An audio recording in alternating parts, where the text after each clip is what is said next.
Greetings, my Israelite brothers, sisters, heirs, joint heirs, grafted, adopted, however you may come. Greetings. Today is election day.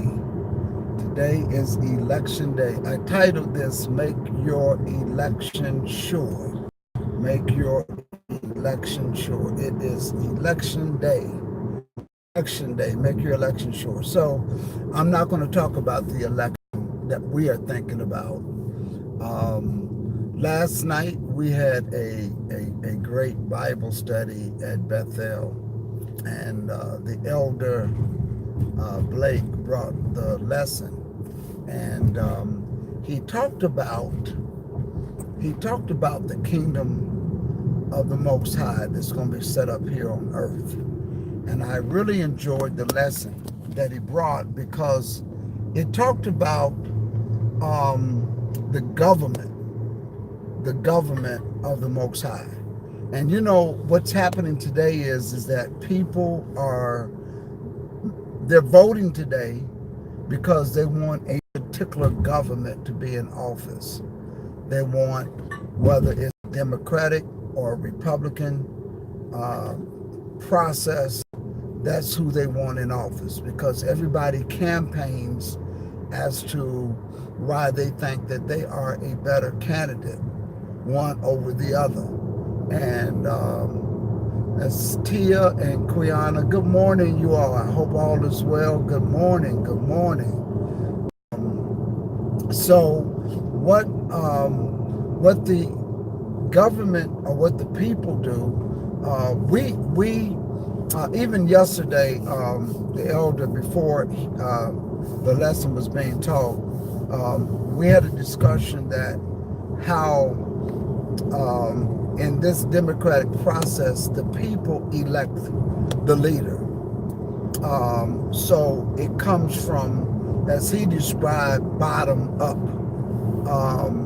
But the kingdom of God is going to be top down.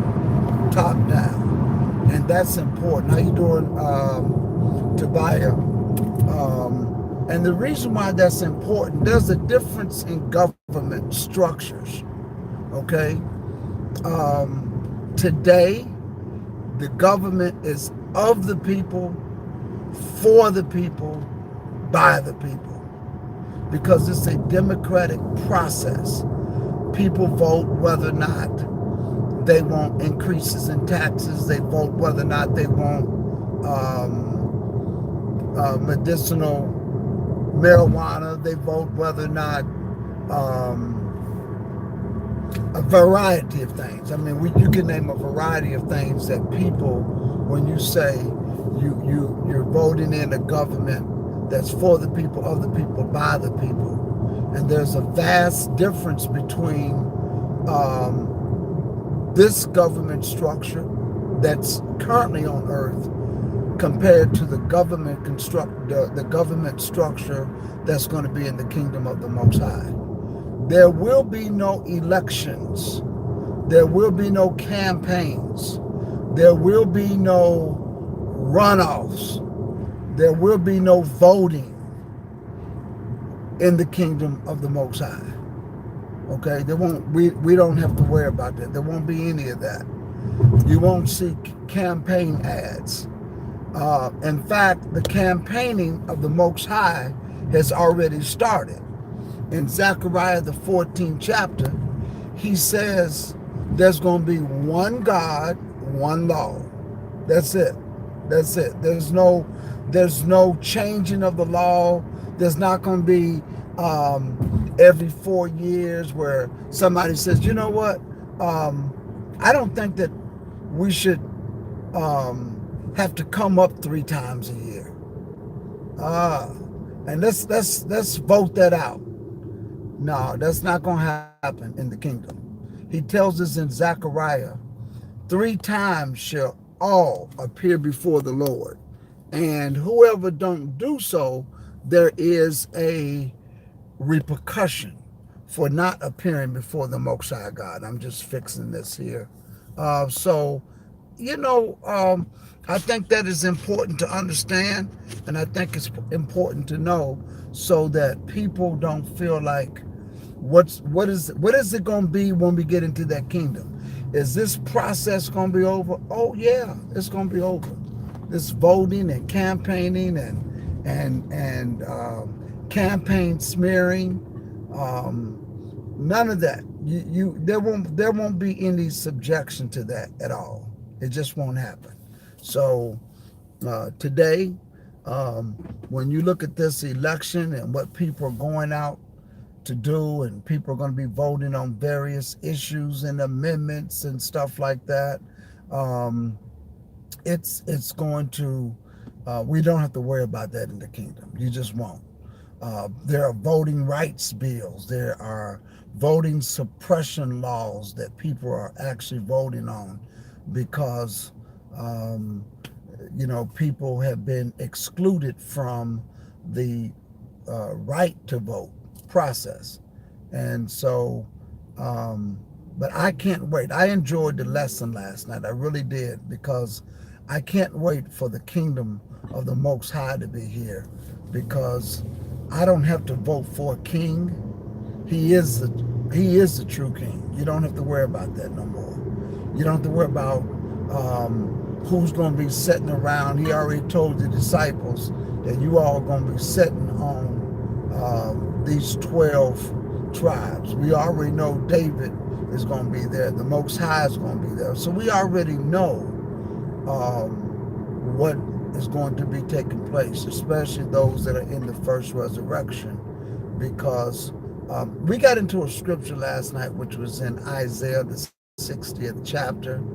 And Isaiah, the prophet, talks about the coming of that kingdom that's going to be set up. So does Jeremiah, the book of Jeremiah.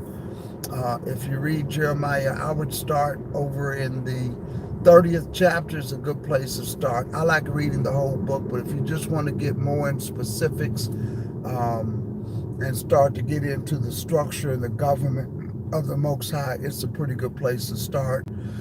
Go all the way through the 37th chapter, 38th chapter, and you'll get some good understanding. When you start to read it, kind of read it straight through. Because, sometimes it can be deceiving when you have a chapter, a book, and a verse. You think that that's the end of the chapter, where a lot of times things carry over. And you have to read sometimes several chapters, because everything is composed within context after you read several chapters. So that's important to look at. So whatever people are going to do today, that's what people are going to do today. But I'm waiting for that kingdom where I don't have to vote, and I don't have to worry about watching and looking at every other commercial that there are campaigns and this and that. So sometimes I look at it. These people pay millions of dollars to run these ads. I mean, like millions upon millions. There was a number that was provided, and I will get that number maybe at a later date if it stays on my mind to do so. How much money is spent in totality during election seasons, campaigns? A lot of money. I mean, so much money that you could have free education in the United States. Free education. You can just really take all of that campaign money and say, whoever wants to come and get a scholarship to go to school, if you can't afford it, come and get this scholarship, and your education is going to be paid for. That's how much money we're spending. We could have free education in the United States when we look at the amount of student loans that exist. And when you look at the outstanding student loans that are out there in the United States, and look at how much money is spent during campaigns in a given year, it's enough money to wipe out the outstanding student loan debt. Wow, it's amazing. It's amazing where priorities are. You know, it's just amazing. So, good lesson last night that was taught at Bethel, and I thank the Almighty for just those that did come out and that partook of that lesson, because it was a very, very good lesson, very good lesson. And we were there for a few hours, because the lesson was just a great lesson. So that's why I titled this, Make Your Election Sure. Um, Tia says, I'm thankful I don't own student loans. Well, I wish I could be thankful with you, but I have some student loans. Um, but I wish I could be thankful with you. I'm not student loan free. Um, but it would be nice that somebody just comes and says, hey, instead of using all this money, we're going to do this. Um, that's just the way it is. Let me see what else. It's a demonocracy, not a demonocracy. I like that. I like that.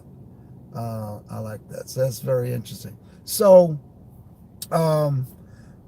listen, it's going to be interesting. And let me just get on to the natural side of this thing, because I always watch politics, I watch politics.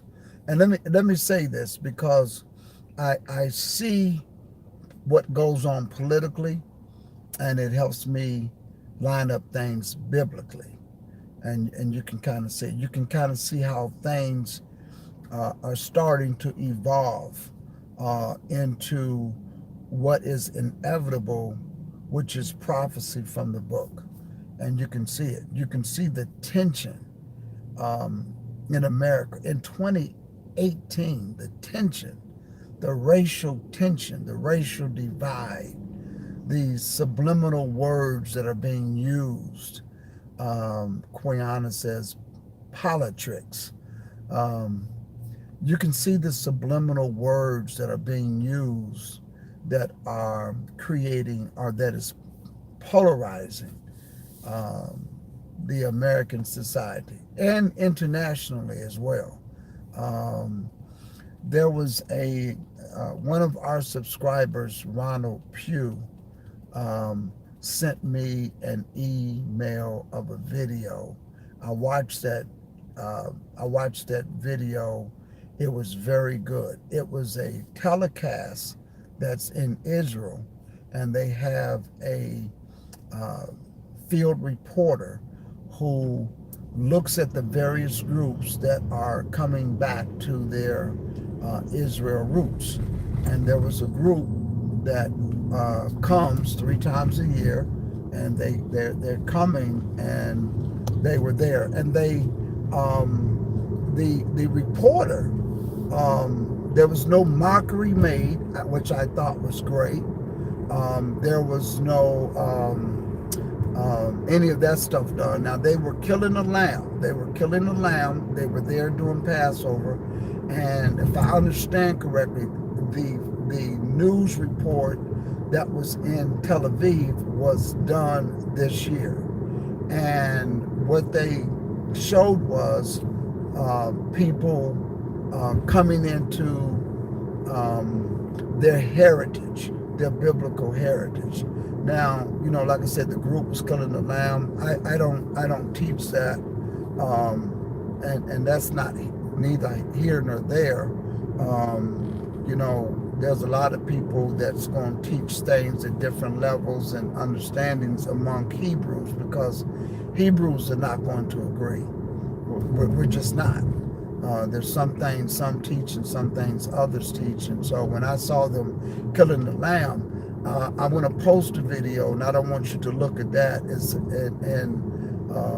but I want you to look at it from a different angle, that people are wakening up, and they were coming into the knowledge, and they are And it was very well received through this media outlet because what was happening was the reporter went out and they watched them and they broadcast it. So even in Tel Aviv, even in Israel, the land, the natural land that's there, people that are occupying the land are realizing that there are people that are wakening up, um, that have been scattered throughout the four corners of the earth. And I thought that was awesome. I thought that was great. So thank you, Robert Pugh, for sharing that with me. And I will post it, or at least it's not long. I'll bring it up in one of our Bible study classes. Well, thank you all very much. Make your election sure, which is the kingdom of the Most High God. Can't go wrong with that selection. Peace. We'll talk soon.